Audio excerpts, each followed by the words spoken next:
We all know the danger in using pesticides and insecticides. Here we are discussing such a theme, Silent Spring by Rachel Carson. Rachel കഴ്സന്റെ silent spring എന്ന പ്രശസ്തമായ എസ്സേയാണ് നമ്മൾ ഇന്ന് ചർച്ച ചെയ്യുന്നത്.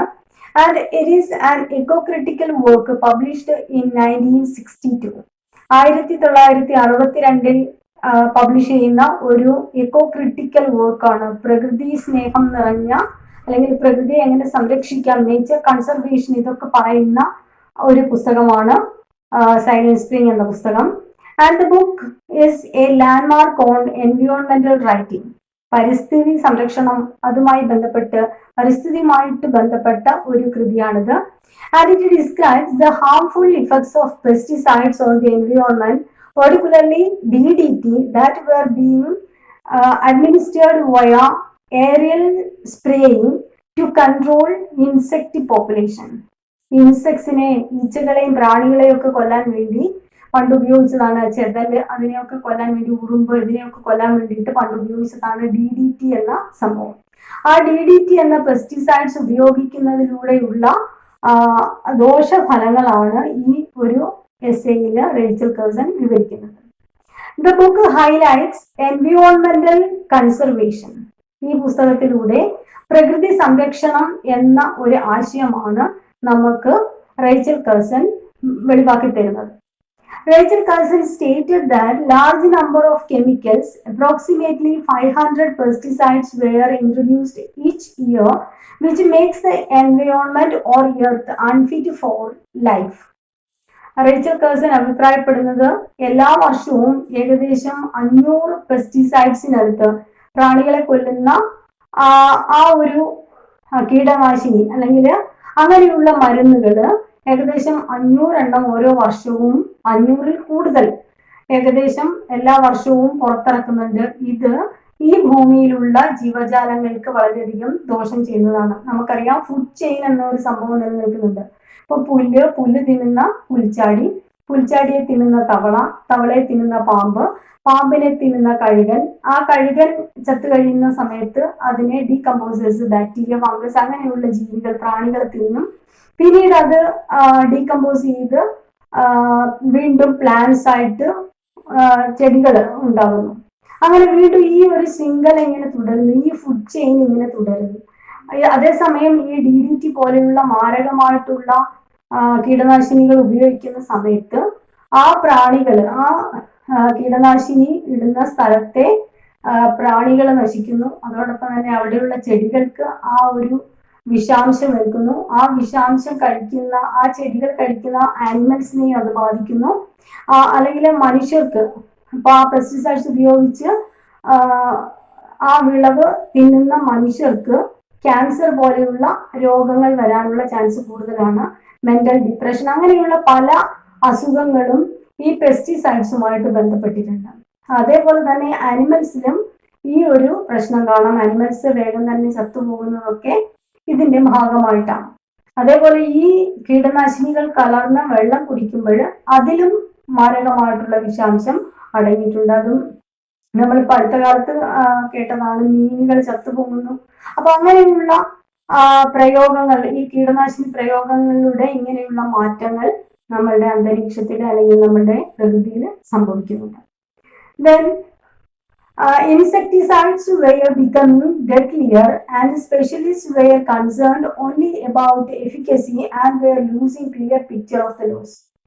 ഇനി ഇൻസെക്ടിസൈഡ്സ്, കീടനാശിനികൾ അല്ലെങ്കിൽ പ്രാണികളെ കൊല്ലാൻ ഉപയോഗിക്കുന്ന അല്ലെങ്കിൽ പെസ്റ്റിസൈഡ്സ് പോലെയുള്ള ഈ കീടനാശിനികൾ അവ മാരകമായിട്ടുള്ള സംഭവങ്ങളാണ്. പക്ഷേ സ്പെഷ്യലിസ്റ്റുകൾ അവരുടെ ആ നേട്ടം മാത്രമാണ് ഹൈലൈറ്റ് ചെയ്യുന്നത്. ഇപ്പൊ നമ്മൾ കൊതുകിനെ കൊല്ലുന്ന ഓരോ ലോഷൻ പോലെയുള്ള കാര്യങ്ങൾ അല്ലെങ്കിൽ അങ്ങനെയുള്ള കീടനാശിനികൾ, കൊതുകിനെ കൊല്ലാൻ അല്ലെങ്കിൽ ഈച്ചയെ കൊല്ലാനൊക്കെ ഉപയോഗിക്കുന്ന കീടനാശിനികൾ നമ്മൾ അടുക്കളയിലൊക്കെ സ്പ്രേ ചെയ്യുന്ന സമയത്ത് അതിന്റെ ദോഷഫലങ്ങൾ അത് ശ്വസിക്കുമ്പോൾ അല്ലെങ്കിൽ അതിന്റെ ആ ഒരു സ്മെല്ല്, അങ്ങനെയുള്ള പ്രശ്നങ്ങളൊക്കെ നമ്മളുടെ കുട്ടികളിൽ അലർജി പോലെയുള്ള പ്രശ്നങ്ങൾ, ആസ്മ പോലെയുള്ള പ്രശ്നങ്ങളൊക്കെ കുഞ്ഞുങ്ങൾക്ക് ഉണ്ടാകുന്നതിനുള്ള ഒരു മെയിൻ കാരണം ഇങ്ങനെയുള്ള പെസ്റ്റിസൈഡ്സിന്റെ ഉപയോഗം ഒരറ്റത്തുണ്ട്. അപ്പൊ അങ്ങനെയുള്ള ആ ഒരു ദോഷഫലങ്ങൾ കാണാതെ സ്പെഷ്യലിസ്റ്റുകൾ ഹൈലൈറ്റ് ചെയ്യുന്നത് അതിന്റെ നേട്ടം മാത്രമാണ്. ആ കീടനാശിനി ഉപയോഗിക്കുമ്പോൾ ആ പ്രാണി ചത്തുപോകുന്നു എന്നുള്ള ഒരു മെറിറ്റ് മാത്രമേ അവർ കാണുന്നുള്ളൂ. അതിന്റെ ആ ഒരു എന്താണ് ഡ്രോബാക്ക് അവർ കാണുന്നില്ല, അല്ലെങ്കിൽ അതിന്റെ ആ ഒരു ദോഷവശം അവര് കാണുന്നില്ല. നമ്മൾ പറയാറുണ്ട് ചില മരുന്നുകൾ ഉപയോഗിക്കുന്ന സമയത്ത് ഒരു സൈഡ് ഇഫക്റ്റ് ഉണ്ടാകും. അതേപോലെ ഈ പെസ്റ്റിസൈഡ്സ് ഉപയോഗിക്കുന്ന സമയത്തുള്ള സൈഡ് ഇഫക്റ്റ് ഇവര് കണക്കാക്കുന്നില്ല.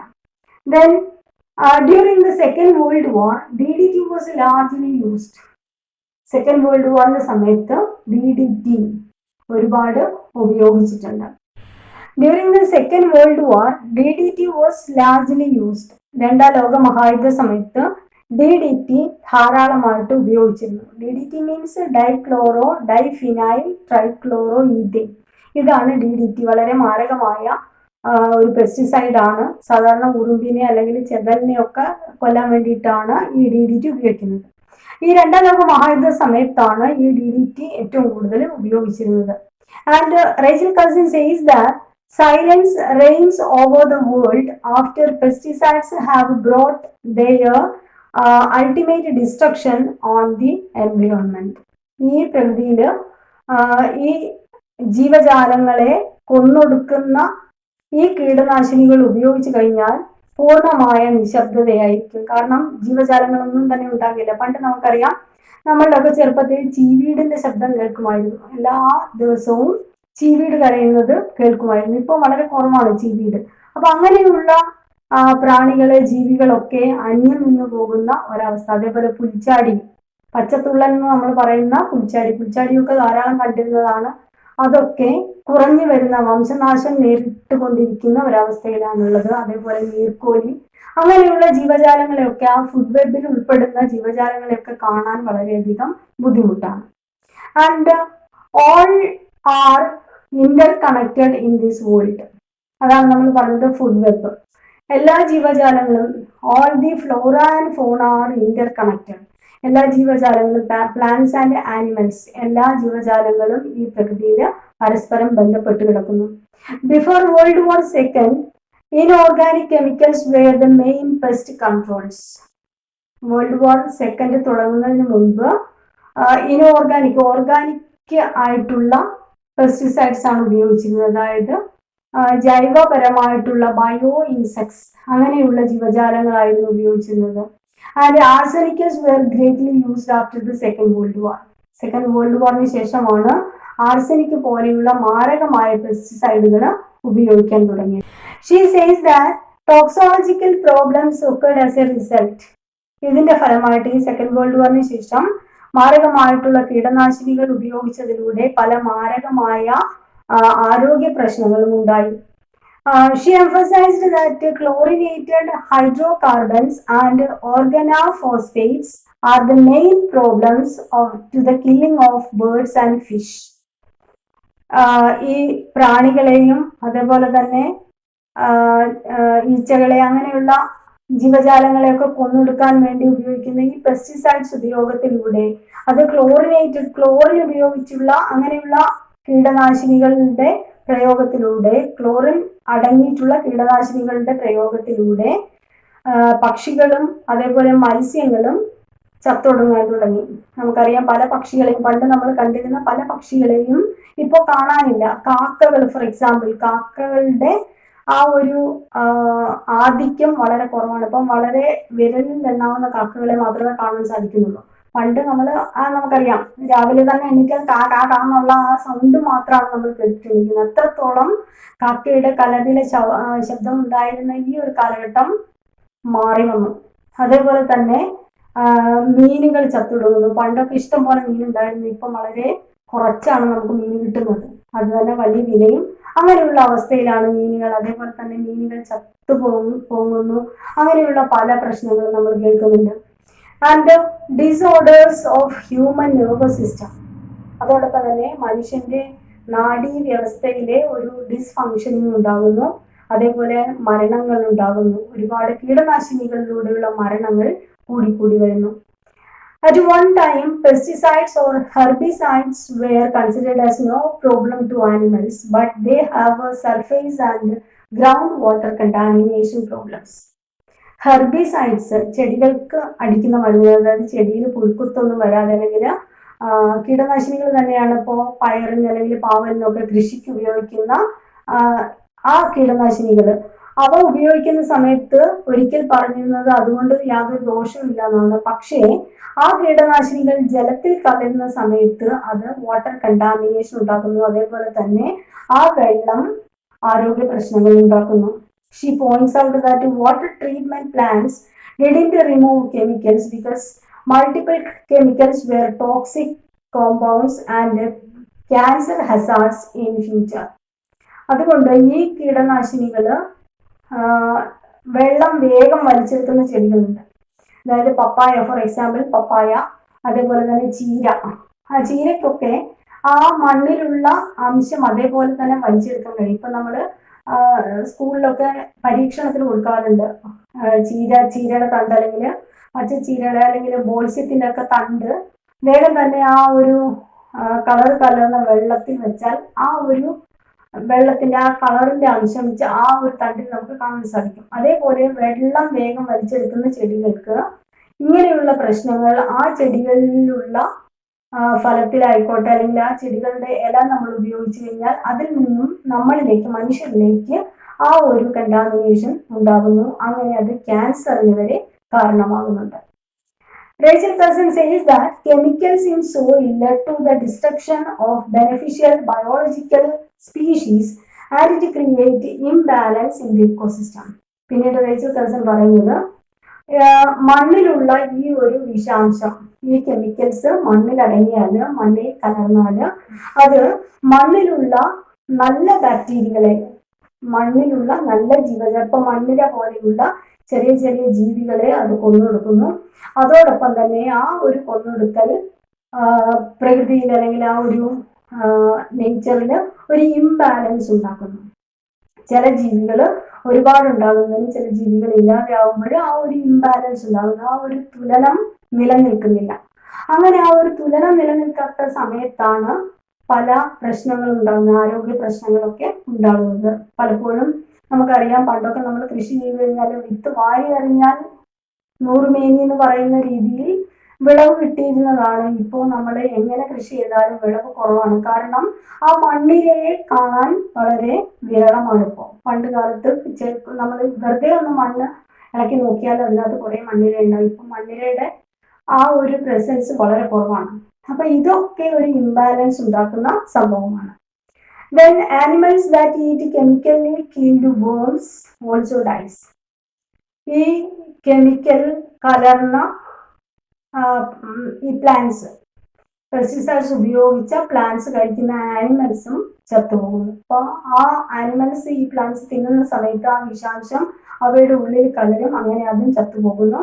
And she points out that less toxic and use natural products like pyrethrins and organic components. Organic components ഉപയോഗിക്കുമ്പോൾ പെസ്റ്റിസൈഡ്സിന് പകരം പുകയില കഷായം, അങ്ങനെയുള്ള ശർക്കരപ്പാനി പോലെയുള്ള കീടനാശിനികൾ, മനുഷ്യൻ ഉണ്ടാക്കുന്ന അങ്ങനെയുള്ള ജൈവപരമായിട്ടുള്ള കീടനാശിനികൾ ഉപയോഗിക്കുക, മറിച്ച് ഈ കെമിക്കൽസ് ഉപയോഗിക്കാതെ അങ്ങനെയുള്ള കാര്യങ്ങൾ ചെയ്യാനാണ് അവർ ആവശ്യപ്പെടുന്നത്. അതേപോലെ തന്നെ she also points that exposure to various products may lead to health issues. ഇങ്ങനെ പല പ്രശ്നങ്ങൾ ഇപ്പൊ നമുക്കറിയാം. ഇപ്പോൾ നിലം തുടയ്ക്കാനായിക്കോട്ടെ അല്ലെങ്കിൽ അങ്ങനെയുള്ള പല ക്ലീനിങ് കെമിക്കൽസ് വരുന്നുണ്ട്. ഇപ്പോൾ ടോയ്ലറ്റ് കഴുകാനായിക്കോട്ടെ അല്ലെങ്കിൽ നമ്മളുടെ നിലം തുടയ്ക്കാനായിക്കോട്ടെ അങ്ങനെ ഉപയോഗിക്കുന്ന പല പ്രാണികളെ കൊല്ലാൻ, അല്ലെങ്കിൽ ഈച്ചയെ കൊല്ലും അല്ലെങ്കിൽ കൊതുകിനെ കൊല്ലും എന്നൊക്കെ പറഞ്ഞു വരുന്ന പല കെമിക്കൽസും പല പല ഹെൽത്ത് ഇഷ്യൂസും ഉണ്ടാക്കുന്നുണ്ട്. അതിൽ പ്രധാനമായിട്ടും വരുന്നതാണ് ആസ്മ പോലെ അല്ലെങ്കിൽ അലർജി പോലെയുള്ള പ്രശ്നങ്ങൾ. സ്കിന്നിൽ അലർജി ഉണ്ടാക്കുക, അതേപോലെ തന്നെ ശ്വസിക്കാൻ പറ്റാത്ത, അതിൻ്റെ സ്മെല്ല് കൂടുതൽ നമുക്ക് പറ്റാത്ത ഒരവസ്ഥ വരിക, അങ്ങനെയുള്ള പല ഹെൽത്ത് ഇഷ്യൂസും സംഭവിക്കുന്നുണ്ട്. Xi also says that it creates mental problems also. മാനസിക പ്രശ്നങ്ങളും ഈ ഒരു പെസ്റ്റിസൈഡ്സ് ഉപയോഗത്തിലൂടെ ഉണ്ടാകുന്നു. കാരണം ആസ്മ, അലർജി പോലെയുള്ള വിട്ടുമാറാത്ത പ്രശ്നങ്ങൾ, ആരോഗ്യ പ്രശ്നങ്ങൾ വരുന്ന സമയത്ത് ഡിപ്രഷൻ ഉണ്ടാകാം, അല്ലെങ്കിൽ മാനസികമായിട്ട് ഡൗൺ ആയി പോകാം. അത് മാനസിക സംഘർഷങ്ങളിലേക്ക് വഴിതെളിക്കും. അങ്ങനെയുള്ള പല പ്രശ്നങ്ങളും ഉണ്ടാകുന്നു. And she cites tumours and leukaemias by carbamates, DDT and aminotriazole are examples. അതിൽ അവർ ഉദാഹരണമായിട്ട് പറയുന്നത് നേരത്തെ പറഞ്ഞു ക്യാൻസർ പോലെയുള്ള രോഗങ്ങൾ ഉണ്ടാവും, അതേപോലെ തന്നെ ട്യൂമർ, ലുക്കീമിയ പോലെയുള്ള രോഗങ്ങൾ, അതൊക്കെ ഈ DDT, അമിനോത്രയാസോൾ, അതേപോലെ തന്നെ കാർബാമൈൻസ് തുടങ്ങിയ കീടനാശിനികളുടെ ഉപയോഗം കൊണ്ടുള്ളതാണ്. അപ്പൊ ഇതൊക്കെ പല പ്രശ്നങ്ങൾക്കും അല്ലെങ്കിൽ വിട്ടുമാറാത്ത മാനസിക പ്രശ്നങ്ങൾക്ക് പോലും വഴിതെളിക്കും. Rachel Carson calls pesticides as biocides as they are destroying the biodiversity. Rachel Carson പറയുന്നത് പെസ്റ്റിസൈഡ്സ് ഒരു തരത്തിൽ അവയെ ബയോസൈഡ്സ് എന്ന് പറയാം, കാരണം ഇത് ഡിസ്ട്രോയ്സ് ബയോഡൈവേഴ്സിറ്റി. നമ്മുടെ ബയോഡൈവേഴ്സിറ്റിയെ, ജീവജാല വ്യവസ്ഥയെ അല്ലെങ്കിൽ ആ ഒരു പരിസ്ഥിതിയെ, ആ ഒരു ഇന്റർ കണക്ഷനെ, അതായത് ഫ്ലോറ ഫോണ തമ്മിലുള്ള ഇന്റർ കണക്ഷനെ ഒക്കെ തകർത്ത് കളയുന്ന ഒന്നാണ് ഈ pesticides. So it can be called biocides. Moreover, the insects are developing resistance to new pesticides in a dangerous pattern. അതിനേക്കാളുപരി ഈ ജീവികള്, ഈ പ്രാണികളെ കൊല്ലാൻ വേണ്ടിയിട്ട് നമ്മൾ ഈ പെസ്റ്റിസൈഡ്സ് ഉപയോഗിക്കുന്ന സമയത്ത് ആ പ്രാണികള് വീണ്ടും കരുത്താർജിക്കുകയാണ്. കാരണം അവയ്ക്കും ആ ഒരു ഡേഞ്ചറസ് സിറ്റുവേഷൻ തരണം ചെയ്യാനുള്ള ആ ഒരു കരുത്ത് ആർജിച്ചിട്ട് ആ പ്രാണികളിൽ, പണ്ട് നമുക്കറിയാം ചെറിയ ജലദോഷമൊക്കെ വരുന്ന സമയത്ത് എന്താണ് പനിക്കൂർക്കയൊക്കെ ഇട്ട് ആ ഒരു വെള്ളം തിളപ്പിച്ച് കുടിച്ചു കഴിഞ്ഞാൽ തീരുന്ന ഒരു പനിയായിരുന്നു. പക്ഷെ ഇപ്പോ മരുന്ന് കഴിച്ചാൽ പോലും മാറാത്ത രീതിയിലുള്ള അസുഖങ്ങളാണ് ഇപ്പോഴത്തെ ആ ഒരു രീതിയിലുള്ളത്. അപ്പോൾ പണ്ട് കാലത്തേക്കാളും കീടാണുക്കൾക്ക് ആ ഒരു കരുത്ത് കൂടുതലാണ്. കാരണം ഈ പെസ്റ്റിസൈഡ്സുമായിട്ട് അവർ ഏറ്റുമുട്ടി അവരും കരുത്താർജിച്ചു.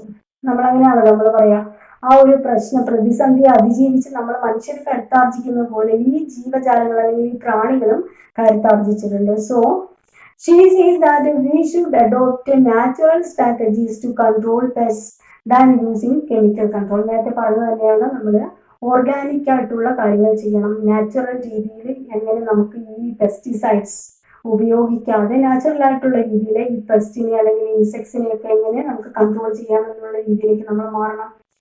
And just like identifying and deploying predators of pest, ഈ കീടങ്ങളെ തിന്നുന്ന ജീവികളെ നമ്മൾ സൃഷ്ടിക്കണം.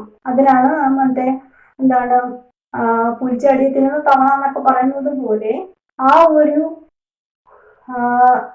ജീവജാലങ്ങളെ തിന്നുന്നതിന് പകരമായിട്ട്, അതിന് പകരമായിട്ടുള്ള എന്തെങ്കിലും, ഇപ്പൊ എലിയെ തിന്നുന്ന പൂച്ച, എലി കൂടുതലുണ്ടെങ്കിൽ പൂച്ച വളർത്തുക, പൂച്ചയെ വളർത്തിക്കഴിഞ്ഞാൽ എലിയെ പൂച്ച പിടിച്ചോളും. അപ്പൊ അങ്ങനെയുള്ള രീതികൾ നമുക്ക് അവലംബിക്കാമെന്നാണ് ഇവർ പറയുന്നത്. And she concludes the essay saying that we can take preventive and natural measures to control pests and insects than using chemicals. നേരത്തെ പറഞ്ഞ പോലെ തന്നെയാണ്. In 2006, Science Spring was named one of the 25 greatest science books all the time. ഈ science spring എന്ന ഈ പുസ്തകം 25 പുസ്തകങ്ങളിൽ ഏറ്റവും നല്ലതായിട്ട് കണക്കാക്കപ്പെടുന്നത്, 25 പുസ്തകങ്ങളിൽ ഒന്നായിട്ട് ഇത് കണക്കാക്കപ്പെടുന്നുണ്ട്. 2006 ഈ ഒരു സർവേ വന്നത്. 25 ശ്രേഷ്ഠമായ പുസ്തകങ്ങളിൽ ഒന്നായിട്ട് സൈലന്റ് സ്പ്രിംഗ്, റേച്ചൽ കേഴ്സന്റെ ഈ സൈലന്റ് സ്പ്രിംഗ് എന്ന ഈ പുസ്തകം തെരഞ്ഞെടുത്തിട്ടുണ്ട്. ഇതിൽ സാധാരണ ചോദിക്കുന്നത് ഇതിലെ വാട്ട് ഈസ് ദി എസെൻസ് അല്ലെങ്കിൽ സൈലന്റ് സ്പ്രിംഗ് എന്ന് പറഞ്ഞാൽ എന്താണ്? നമ്മൾ നേരത്തെ പറഞ്ഞു, സ്പ്രിംഗ് ടൈം എന്ന് പറയുന്നത് it is the festival season of the nature. പ്രകൃതിയുടെ ഫെസ്റ്റിവൽ സീസൺ തന്നെ പറയാം. പ്രാണികളും ജീവികളും പൂമ്പാറ്റകളും പൂക്കളും ഒക്കെ ആയിട്ട് നിറഞ്ഞു തുളുമ്പുന്ന ഒരു കാലഘട്ടമാണ് സ്പ്രിംഗ് ടൈം. പക്ഷേ സൈലന്റ് ആണ്. കാരണം ഈ പെസ്റ്റിസൈഡ്സ് ഉപയോഗിക്കുന്നതിലൂടെ പ്രകൃതിയിൽ ശാന്തത നിലനിന്നിരുന്നു. കാരണം ഈ ഒരു പെസ്റ്റിസൈഡ്സ് ഉപയോഗിച്ച് പെസ്റ്റുകൾ അല്ലെങ്കിൽ ഇൻസെക്റ്റുകൾ, പ്രാണികൾ, ഈച്ചകൾ, ഇതൊക്കെ പൂമ്പാറ്റകൾ, ഈ തേൻ കുടിക്കാൻ വരുന്ന പൂമ്പാറ്റകളും അതേപോലെ മറ്റ് ജീവജാലങ്ങളൊക്കെ ഇല്ലാതാകുന്ന സമയത്ത് ആ ഒരു അവസ്ഥയാണ് ഇവിടെ സൈലന്റ് സ്പ്രിംഗ് എന്നതുകൊണ്ട് അർത്ഥമാക്കുന്നതായിട്ട്. പിന്നീട് ചോദിക്കാവുന്നത് how the pesticides can create an imbalance between animals or birds or between the things in nature. പ്രകൃതിയിലുള്ള ജീവജാലങ്ങൾ തമ്മിലൊരു ഇംബാലൻസ് എങ്ങനെ വരുന്നു എന്നാണ് ഈ കൃതിയിലൂടെ പറയുന്നത്. പിന്നീട് what are the demerits of using pesticides? Pesticides ഉപയോഗിക്കുന്നതിലൂടെയുള്ള ദോഷഫലങ്ങൾ എന്തൊക്കെയാണ്? പിന്നെ DDTയുടെ ഉപയോഗം, അതിൻ്റെ കോൺസിക്വൻസസ് എന്തൊക്കെയാണ്? ഇതൊക്കെയാണ് ഇതിനകത്ത് ചോദിക്കാവുന്ന questions. Hope you enjoyed it. Thank U.